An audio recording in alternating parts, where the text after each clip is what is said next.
बहुत पुरानी बात है, एक जंगल एक गुरुकुल था जिसमें बहुत सारे बच्चे पढ़ने आते थे।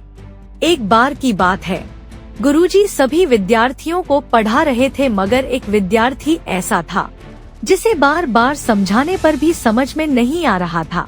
गुरुजी को बहुत तेज से गुस्सा आया और उन्होंने उस विद्यार्थी से कहा, जरा अपनी हथेली तो दिखाओ बेटा। विद्यार्थी ने अपनी हथेली गुरुजी के आगे कर दी। हथेली देखकर गुरुजी बोले, बेटा तुम घर चले जाओ, आश्रम में रहकर अपना समय व्यर्थ मत करो, तुम्हारे भाग्य में विद्या नहीं है। शिष्य ने पूछा, क्यों गुरुजी? गुरुजी ने कहा, तुम्हारे हाथ में विद्या की रेखा नहीं है।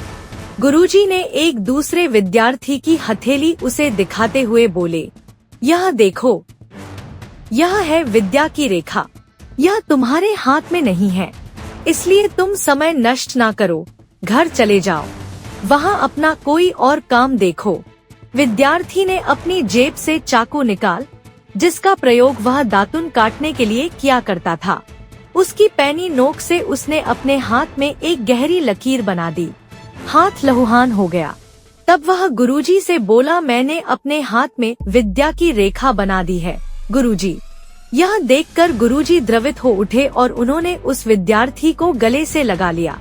गुरुजी बोले, तुम्हें विद्या सीखने से दुनिया की कोई ताकत नहीं रोक सकती। बेटा, दृढ़ निश्चय और परिश्रम हाथ की रेखाओं को भी बदल देते हैं। वह विद्यार्थी आगे चलकर महर्षि पाणिनि के नाम से प्रसिद्ध हुआ, जिसने विश्व प्रसिद्ध व्याकरण अष्टाध्यायी की रचना की।